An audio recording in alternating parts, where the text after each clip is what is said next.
출애굽기 3장 1절에서 주보에 12절까지 되어 있는데 5절까지만 우리 함께 읽도록 하겠습니다. 출애굽기 3장 1절에서 5절까지 말씀입니다. 저와 함께 한 절씩 교독하시겠습니다. 모세가 그의 장인 미디안 제사장 이드로의 양떼를 치더니 그 떼를 광야 서쪽으로 인도하여 하나님의 산 호렙에 이르매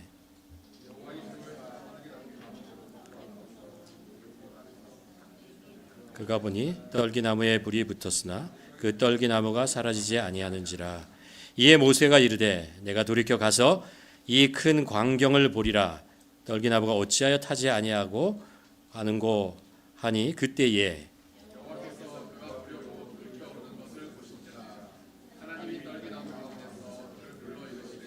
모세야 모세야 하시매 그가 이르되 내가 였나. 함께 읽겠습니다. 하나님이 이르시되 이리로 가까이 오지 말라. 내가 선 곳은 거룩한 땅이니 내 발에 신을 벗으라. 아멘. 저희가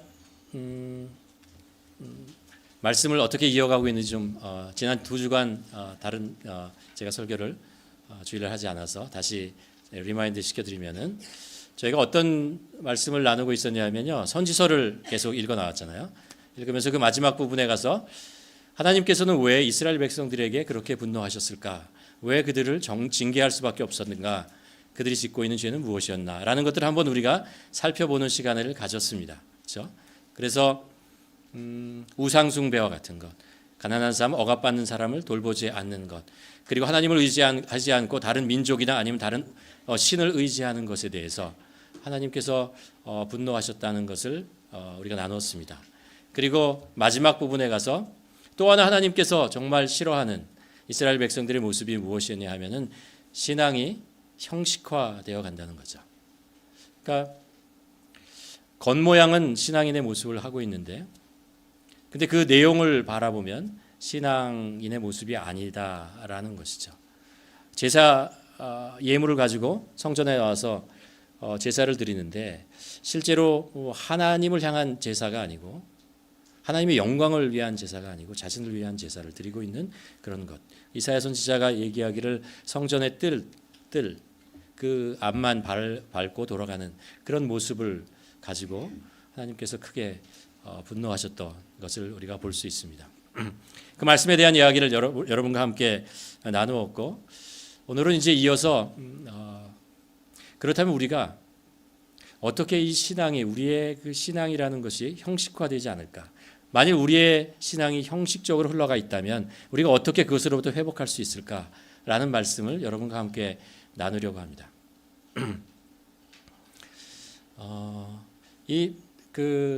이스라엘 역사에서 일어났던 이런 그들의 신앙이 하나님의 백성임에도 불구하고 신앙으로 이렇게 형식적인 신앙으로 이렇게 흘러가는 것을 이렇게 가만히 묵상해 보면서 그런 마음이 들었습니다.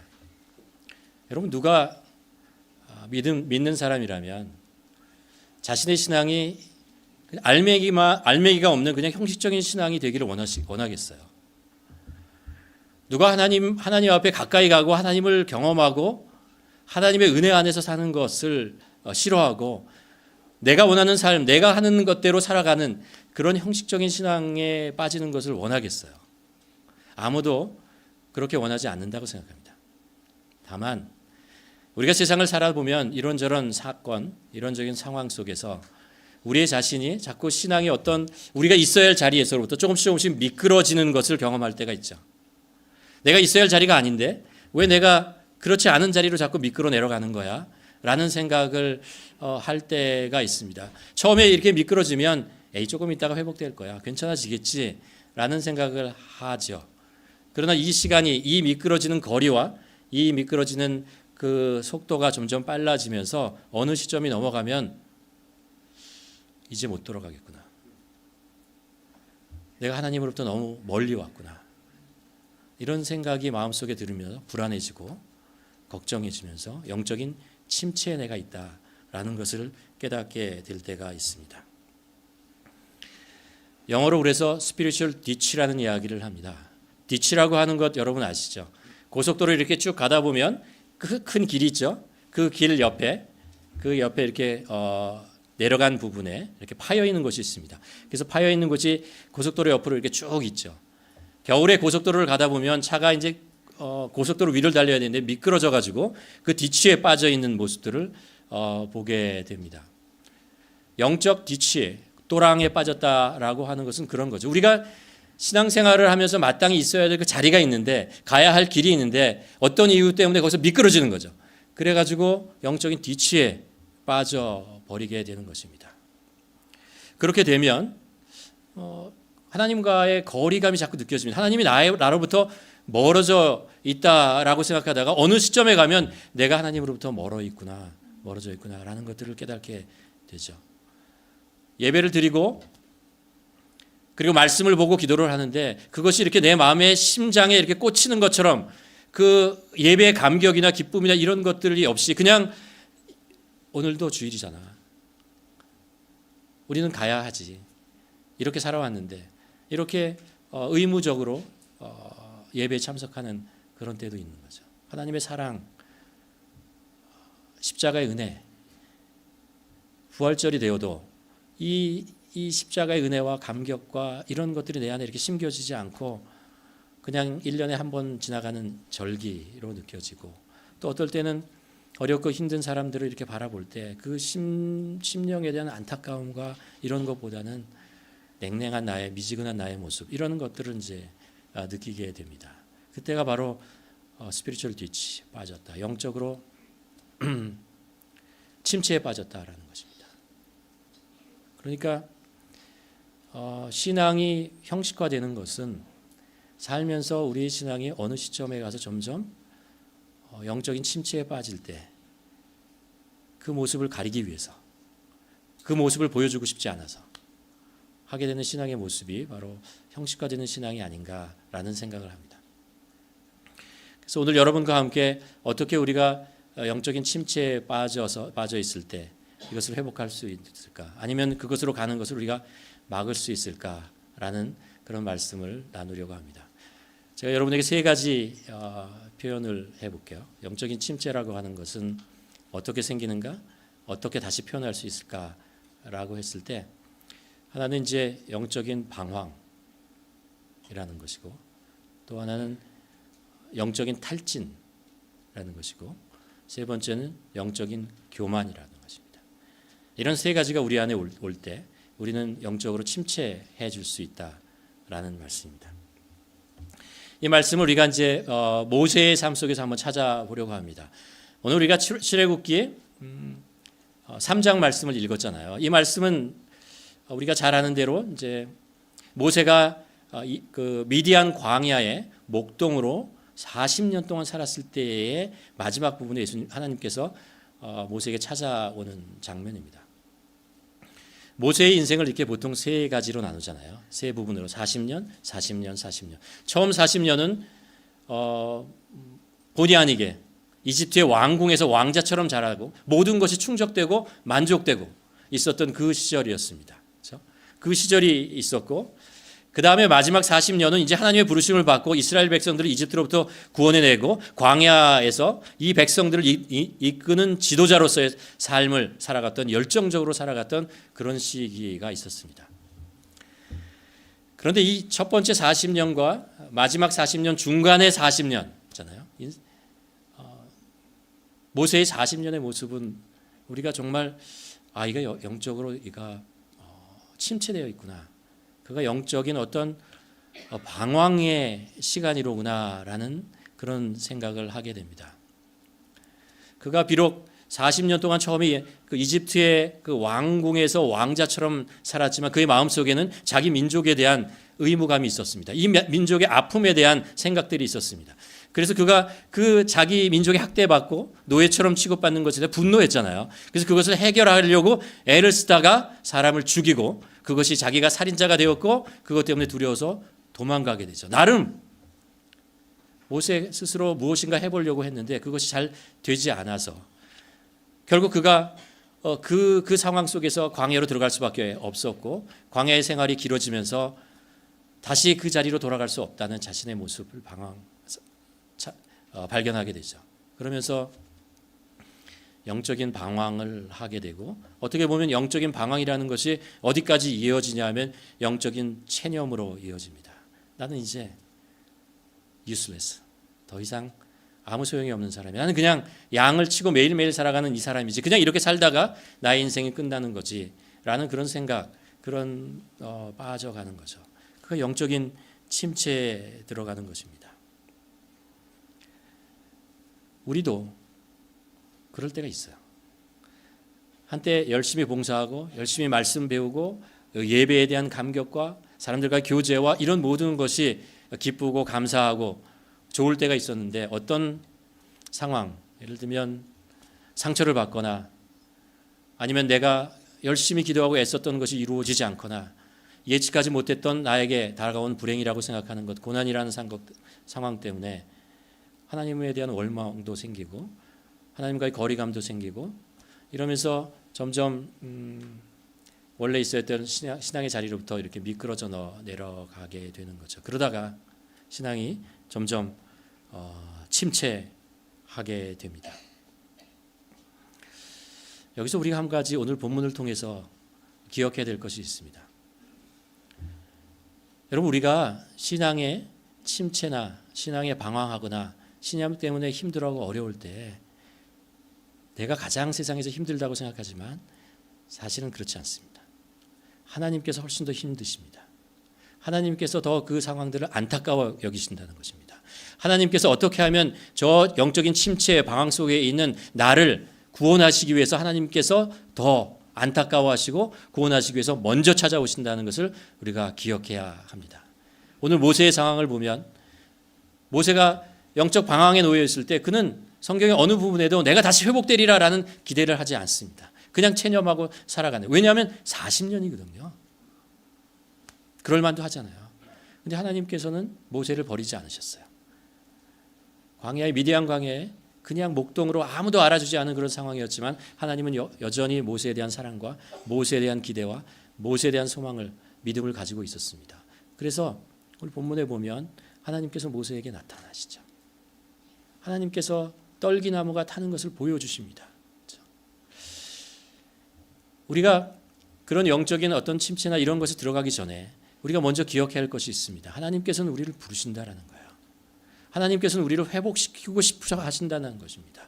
그래서 여러 가지 방법으로 우리에게 접근하시고 우리의 삶 속에 역사하고 계속해서 우리에게 무엇인가 신호를 보내고 있다는 것입니다.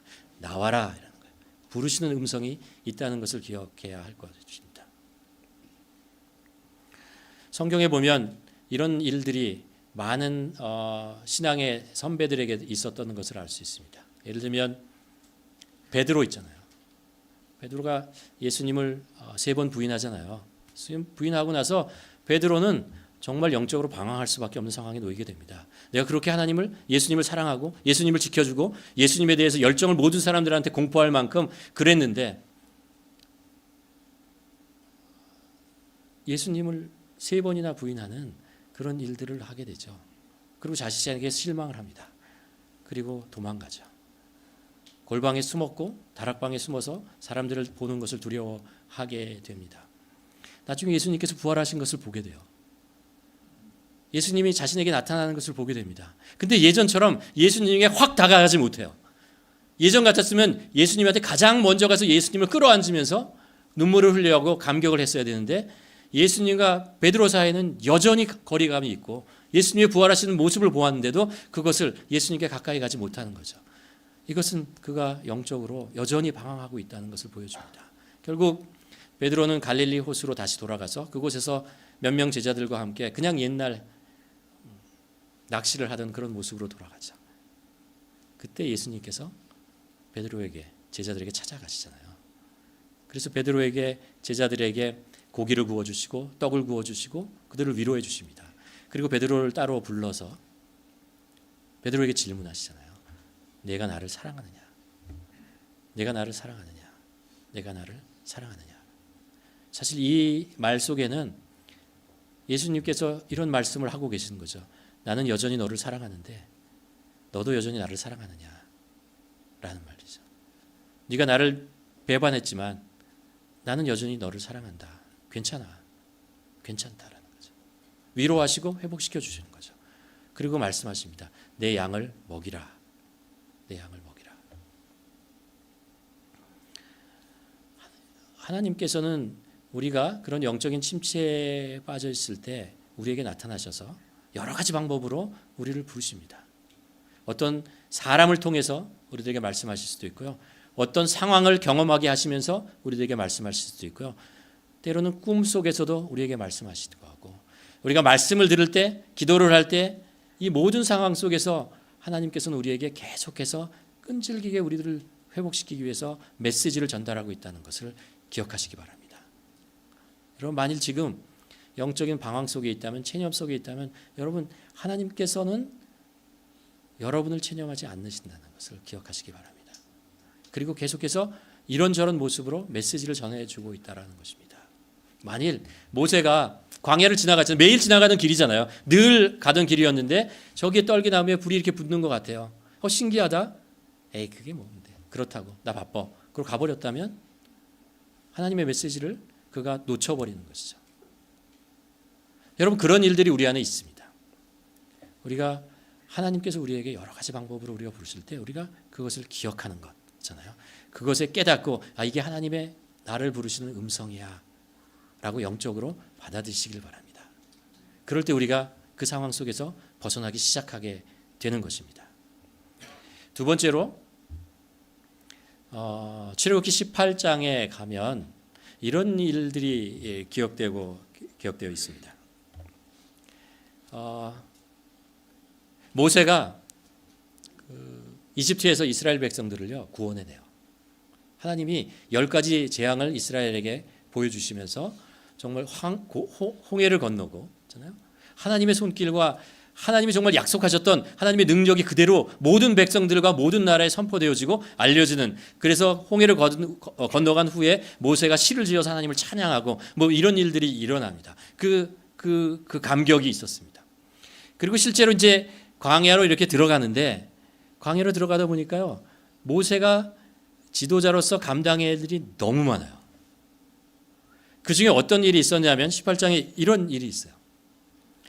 이튿날 모세가 백성들을 재판하느라고 앉아있고 백성들은 아침부터 저녁까지 모세 곁에 서 있느니라. 무슨 상황이냐 하면 이게 이제 수많은 60만에다가 플러스 가져가자면 엄청 많은 사람들이잖아요. 이 사람들 사이에 이런저런 크고 작은 어떤 사건들이 발생해요. 갈등이 생기고 그리고 송사가 일어나고, 이게 근데 모세에게 다 와서 그 얘기를 해결해 달라고 그러는 거예요. 이 모세가 이 일들을 다 감당해야 되는 것이죠. 그것을 어떻게 하냐면 아침부터 시작해, 해가 뜨면서 시작해서 해가 질 때까지 계속해서 그 일을 해야 하는 것입니다. 그러면서 모세가 어떻게 되냐면 탈진돼요. 영적으로 탈진되어져 가는 그런 것을 볼 수 있게 되는 것이죠. 여러분, 우리가 영적인 침체라고 하는 것은요, 우리가 잘 안 되고 힘들고 어려울 때만 생기는 게 아니고요, 무엇인가 잘 되고 그래서 할 일도 많아지고 커지고 이럴 때도 영적인 침체에 빠질 수 있다는 것을 기억해야 합니다. 모세가 지금 가장 좋은 때였어요. 어떻게 보면 이집트에서 나왔잖아요. 홍해를 건넜잖아요. 이제 시내산으로 가고 있는 감격적인 순간에 놓여 있는데 그럼 벌써 지쳤어요. 벌써 지쳐버려요. 영적으로 탈진해 버렸다는 것입니다. 그때 18장의 내용이 뭐냐면요, 모세의 장인인 이드로가 그때에 나타나십니다. 카이로스, 하나님의 대장. 그리고 그 모습을 봅니다. 모세가 그렇게 생활하는 것을 보는 거예요. 그러면서 장인이 모세에게 이드로가 한마디 해요. 이런 뜻이죠. 어떻게 그러고 사니? 라는 거예요. 어떻게 그렇게 탈진된 상태에서 그러다가 얼마나 가겠느냐라는 거죠. 그러면서 조언을 해줍니다. 그러지 말고 이스라엘 백성들에게 신실하고 지혜로운 사람들을 뽑아서 그들로 하여금 1000부장, 100부장, 500부장, 1000부장 이렇게 만들어서 송사의 크기에 따라서 작은 것은 다른 사람에게 맡기고, 이렇게 큰 것들만 모세 네가 하는 것이 좋지 않겠느냐라는 이야기를 하죠. 모세가 그것을 받아들여요. 실제로 그런 조직을 만들고 같이 협력해서 그 일들을 감당하는 것을 볼 수 있습니다. 영적인 탈진이라는 것이 우리한테 있습니다. 이렇게 얘기하면 좀 이상할 수 있지만요, 책임감이 강한 사람, 열심히 일하는 사람이 영적인 탈진에 빠지기가 더 쉽다는 것을 기억해야 돼요. 나 아니면 안 돼. 내가 희생해야지. 내가 온전히 이걸 다 해야 돼. 이런 생각이 들어가게 되면 그 일을 하고 하다가 탈진한다는 거죠. 영적인 탈진이 되면 영적으로 침체에 빠지고요. 하나님으로부터 멀어져요.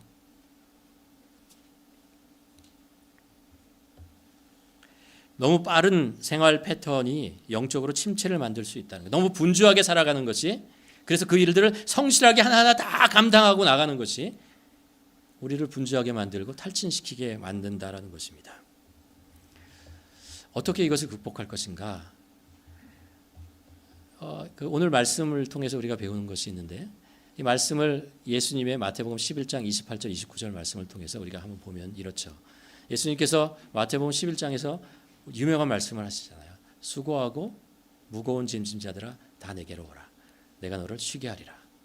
나는 마음이 온유하며 겸손하니 나의 멍에를 메고 배우라. 그리하면 너희가 쉼을 얻으리라.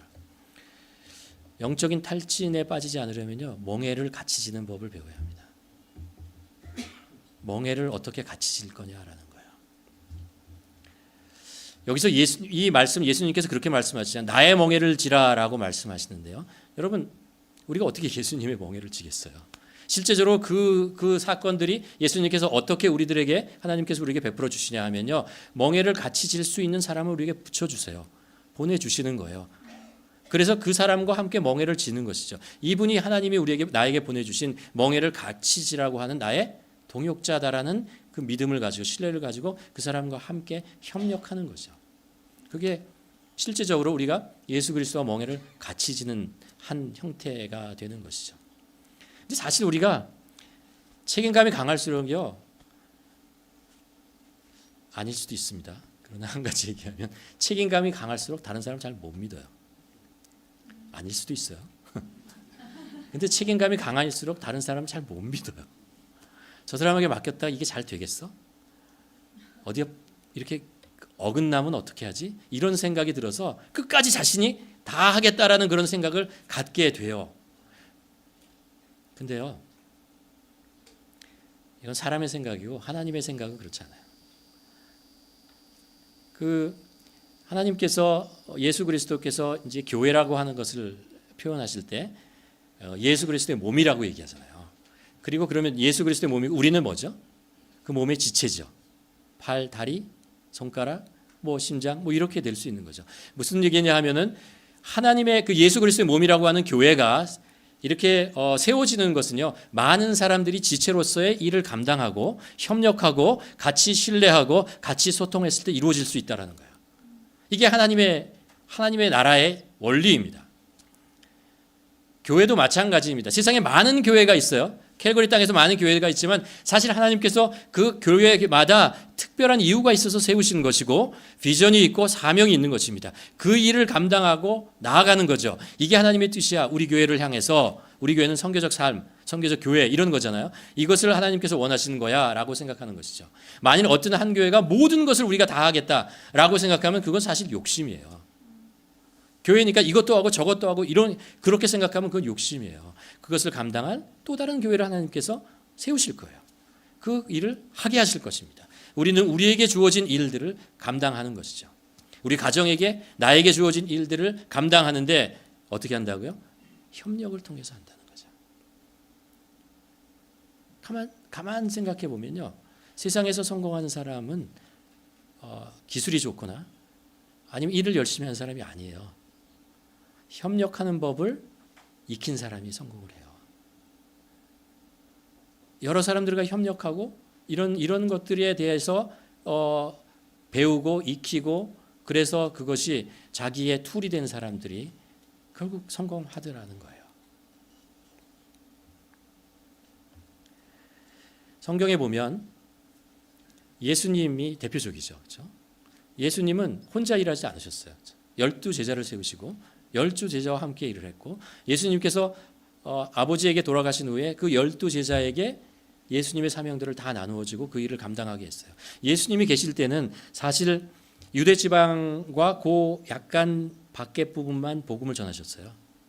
근데 제자들은 그것보다 훨씬 넓게 나갔어요. 그렇죠? 안디옥에도 가고 그리고 소아시아에도 가고 그리스에도 가고 로마에도 가고 모든 지역으로 나갔습니다. 그 후대는 더 먼 곳까지 나갔습니다. 서로 협력하고 나갔던 거죠. 로마서 16장에 보면 사도 바울이 대단한 사람인 것 같지만 로마서 16장에 보면 많은 사람들과 협력했던 그런 이야기들이 나옵니다. 그 중에는 여자도 있고 남자도 있고 나이 드신 분도 있고 젊은 사람도 있고 많은 사람들과 협력하며 도우면서 그 멍에를 같이 지면서 그 일을 했다는 것을 알 수 있습니다. 그렇게 모세가 많은 지역을 가서 복음을 전할 수 있었던 이유고 모세가 뛰어나서 모세가 굉장해서 아니에요. 모세가 많은 사람들과 협력할 수 있는 겸손함이 있었고 협력하는데 인내가 있었고 협력하는 방법을 알았기 때문에 그런 거죠. 다윗의 경우도 그렇습니다. 다윗이 뛰어난 왕에게 불명합니다. 그러나 성경에 보면은요, 열왕기나 역대하 보면 다윗과 함께 협력했던 수많은 장수들의 이름, 사람들의 이름이 수백 명의 이름이 나와요. 그거를 성경이 희한하죠. 하나하나 기록하고 있어요. 이름을. 이만큼 많은 사람들이 다윗과 함께 협력해서 하나님이 원하시는 이스라엘을 나라를 세웠습니다라는 것입니다. 다시 얘기하면 다윗 혼자 세운 것이 아닙니다. 다윗이 이 사람들과 같이 협력하는 법을 알았기 때문에 멍에를 같이 지는 법을 알았기 때문에 이 나라는 세워질 수 있었습니다. 라고 얘기하는 거죠. 만일 우리가 우리의 열심만을 믿고 우리의 능력만을 믿고 살아간다면 우리는 탈진할 수밖에 없어요. 영적인 탈진은 결국 영적인 침체로 이어지게 됩니다. 그렇기 때문에 우리가 어떻게 하면 하나님이 주신 사람들과 잘 협력할 수 있는가, 멍에를 같이 질 수 있는가라는 것을 우리가 잘 훈련해야 되죠. 배워야 하는 것이죠. 성경 말씀이 마태복음 11장 29절에 그렇게 얘기하잖아요. 나는 마음이 온유하고 겸손하니 나의 멍에를 메고 내게 배우라. 그러면 어떻게 된다고요? 그러면 너희에게 쉼이 있으리라는 거예요. 세 번째로 민수기 20장에 가면요, 모세가 이런 상황에 놓이게 됩니다. 모세가 열심히 사역했어요. 그런데 계속해서 경험하는 것이 있어요. 뭐냐면 이스라엘 백성들이 조그만 어려움에 처하면 계속해서 불평하는 거예요. 모세에게 불평을 하고 하나님께 불평하고 그렇죠. 물이 없다, 먹을 것이 없다, 춥다, 덥다, 외롭다, 뭐 다양한 이야기들을 하면서 계속해서 불평을 해 나가는 것입니다. 그 얘기를 듣다 못하요 모세가 화가 났어요.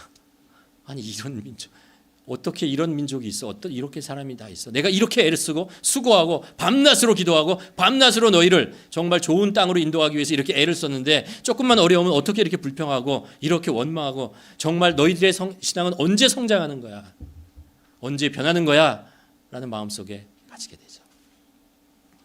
그래서 이 민수기 20장 사건은 이거 물이에요. 또 물이 없어서 또 불평을 합니다. 그럴 때 하나님께서 모세에게 얘기하죠. 너는 돌을 향하여, 바위를 향해서 외치라. 그러면 물이 나오리라. 라는 이야기를 합니다. 그 얘기를 듣고 모세가 어떻게 하냐면요, 성경 말씀이 이렇습니다. 반역한 여여 들으라. 우리가 너희를 위하여 이 반석에서 물을 내랴 하고 모세가 그의 손을 들어 그의 지팡이로 반석을 두 번 빵 칩니다. 물이 나왔을까요? 네, 나왔어요. 근데 이 말이요, 뭐라고 얘기하냐면 우리가 누구냐면 모세와 아론을 얘기해요. 우리가 너희에게 물을 내랴 하고 막 치는 것입니다. 그러면서 그들에게 분노합니다. 내가 지금까지 너에게 어떻게 했는데, 막 이런 내용이죠. 영적인 교만이에요. 영적인 교만이에요. 지금 모세가 그동안에 자신이 하였던 많은 일들 있잖아요. 많은 헌신 있잖아요. 많은 노력과 수고가 있잖아요. 그것이 점점 자신을 점점 높여가고 있고 나중에 가서 이 말씀을 하고 있을 때는 언제냐 하면은 하나님의 심판의 자리에 올려 있는 거예요. 이스라엘 백성들을 심판하고 있는 것입니다. 너희는 안 돼. 이런 얘기죠.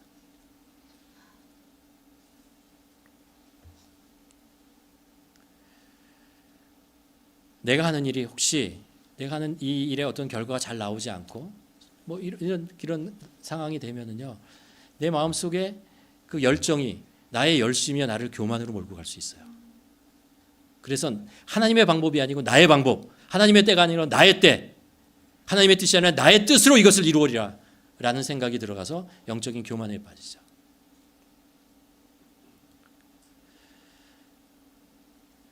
여러분, 모세가 원래 이랬던 사람 아니에요.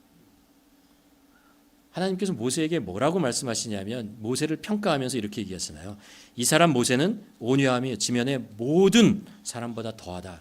그 온유함이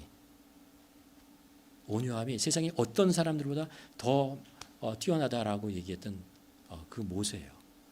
근데 이 모세도 영적인 교만에 빠지게 되는 거죠.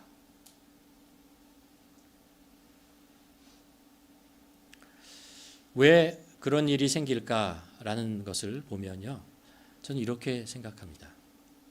하나님 앞에서 안식하는 법을 잃어버렸기 때문에 그렇습니다. 하나님 앞에 나아가서 조용히 안식하는 거죠. 하나님 앞에 자신의 모습을 드러내고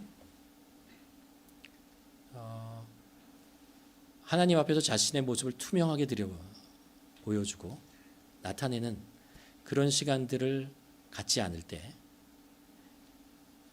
모든 사람들이 교만해집니다. 예외가 없어요. 우리가 하나님 앞에서 우리의 모습을 정직하게 내놓고 그 앞에 서 있을 때 우리는 그때서야 우리의 모습을 볼 수 있어요. 내가 어떤 사람인지 보게 되는 것이죠. 그러나 그렇게 하나님 앞에 나아가서 자기를 투명하게 드러내지 않으면요, 다 자기가 괜찮은 사람이라고 생각해요. 내가 한 말, 내가 한 상황은 다 정당하다고 생각합니다. 나는 늘 의의에 있다고 생각을 합니다. 나는 하나님의 편이야. 나는 의의 편이야. 나는 잘하고 있는데 저 사람들이 문제야 라는 생각을 갖게 되는 거예요. 이스라엘 백성들을 향해서 모세가 얘기하잖아요. 저 사람들이 그렇게 하나님의 능력을 경험하고 나의 노력과 애 쓰는 것을 보았는데 어떻게 나에게 절하갈 수 있어? 그리고 심판한 자리에 쓰는 것, 그렇게 된다고. 되고 마는 거죠. 근데요, 성경 말씀을 보세요. 그렇게 분노하고 쳐서 정말 물을 내고 그 일을 했습니다. 그렇죠? 모세는 지금 그렇게 생각했어요. 너희들이 문제야 라고 생각을 했어요. 근데 그 일이 끝난 후에 하나님은 뭐라고 얘기하세요? 모세, 네가 문제야 라고 얘기하세요. 네가 나에게 온전하게 순종 안 했어 라고 얘기하죠. 더 심하게 말씀하지 않아요. 너는 가나안 땅에 들어가지 못해 라고 말씀해요. 영적인 교만이 얼마나 하나님 앞에 보기에 큰 죄라고 하는 것을, 그것을 지적하고 있는 것입니다. 열심히 하는 것이 중요한 게 아니에요. 하나님 앞에 나아가서 자신을 계속해서 돌아보지 않으면 우리 모두가 우리의 열심이, 우리의 능력이 이것이 교만으로 이루어진다고, 하나님의 영광을 가리게 되고 자신의 의를 드러내는 일도 변하게 되고, 애를 쓰고 수고했는데 하나님 앞에서 네가 문제야 라는 이야기를 듣게 된다는 거예요. 그렇기 때문에 우리는 하나님 앞에 나아가서, 우리가 그렇잖아요. 우리가 같이 기도하고 뭐 말씀 보고 성경 통독하고 다 중요한데요. 근데 우리가 하나님 앞에 고독하게 나가는 시간이 필요해요. 마태복음 6장에 보면 예수님께서 제자들에게 기도에 대한 이야기를 이제 가르쳐 주십니다. 그러니까 이제 주기도문을 가르쳐 주시죠. 그 전에 주기도문을 가르쳐 주기 전에 그 예수님께서 그런 말씀을 하잖아요. 너희는 골방에 들어가서 문을 닫고서 은밀한 중에 계신 내 아버지께 기도하라. 골방에 들어가서 문을 닫고 은밀한 중에 말씀하시는 하나님 앞에 서라라고 하는 거죠. 우리의 삶 속에서 정말 중요한 것이 있습니다. 우리가 하나님 앞에 이렇게 나아가서 골방에서 고독하게 주님과 함께하는 시간들을 갖는 거잖아요. 이것이 우리 삶에 정말 중요합니다. 이것을 우리는 신앙의 액티비티라고 얘기하지 않고 신앙에 우리의 정말 가져야 되는 아주 중요한 순간입니다. 이 시간입니다. 이 시간을 소중하게 여기고 오래 많이 갖지 않아도 돼요. 진심으로 주님 앞에 나가서 자기 모습을 내려놓을 필요가 있어요. 우리가 이 시간에 우리의 죄가 보여요. 우리의 교만함은 보일 수도 있고 우리의 실수도 보일 수 있어요. 그럴 때 그것을 하나님 앞에서 용서받는 시간이거든요. 우리가 상처받고 아플 수 있어요. 그럴 때 하나님께서 우리를 만져주시고 우리를 치유해 주시는 시간이거든요. 우리가 세상에서 경험할 수 없는 하나님께서 우리를 만져주시는 어떤 그 따뜻한 손길, 이런 것들을 경험할 수 있는 순간이거든요. 세상은 시끄럽지만 하나님과 독대하는 그 시간에는 오직 하나님의 음성만, 하나님의 성품만, 하나님의 그 마음만이 나에게 전달되는 그런 시간입니다. 그런 시간이 있을 때, 그런 시간이 우리 삶 속에 짧게라도 규칙적으로 계속 있을 때, 그것을 훈련해서 우리가 하나님 앞에 독대하는 것을 훈련하고 그 시간을 우리가 가질 때, 우리는 비로소 영적인 교만에 빠지지 않을 수 있고, 사실 영적인 탈진에서도 우리가 빠져나올 수도 있고, 또 영적인 방황에서도 우리가 빠져나올 수 있는 것입니다.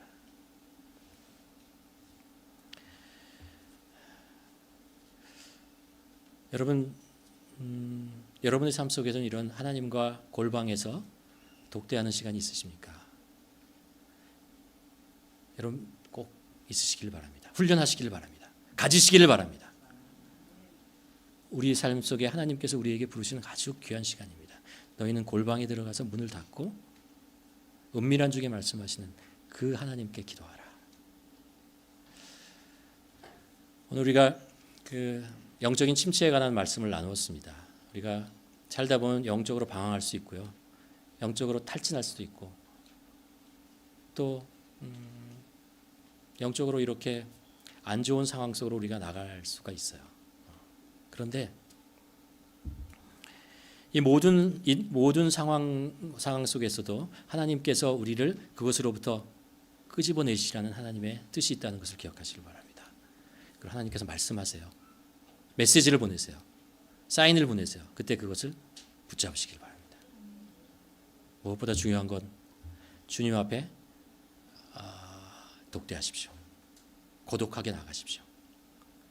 이것이 우리가 영적인 침체로부터 우리를 회복하시려는 하나님의 뜻이 있다는 것을 우리가 기억하고, 그래서 하나님께서 우리에게 주시는 그 풍성한 은혜와 사랑, 이 고독의 시간에 우리를 채워주시는 것들 경험하며 우리가 다시 회복하고 기쁨으로 신앙생활하고 기쁨으로 우리에게 주어진 삶을 살아가는 우리 모두가 되기를 주님의 이름으로 축원합니다.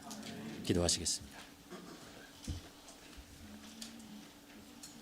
여러분의 삶은 지금 어떻게 진행되고 있습니까? 우리들의 삶에 혹시 신앙적인 어떤 외형적인 신앙으로 변해가고 있는, 알맹이가 없는 것 같은 그런 느낌을 가지고 있지는 않습니까? 그것 때문에 허전하고 불안하고 그런 마음이 들지는 않습니까? 내가 영적인 교만이나 아니면 영적인 탈진이나 아니면 영적인 방황 속에 있다고 느껴지지는 않으십니까? 사실 성경을 보면 모세가 그랬고, 다윗도 한때 그랬고, 베드로도 그랬고, 그리고 바울도 그랬다는 것을 압니다. 누구에게나 찾아올 수 있는 것인데 하나님께서 우리를 그것으로부터 구원해 주시기를 원합니다. 그 주님의 음성 우리가 들을 수 있기를 바라고요.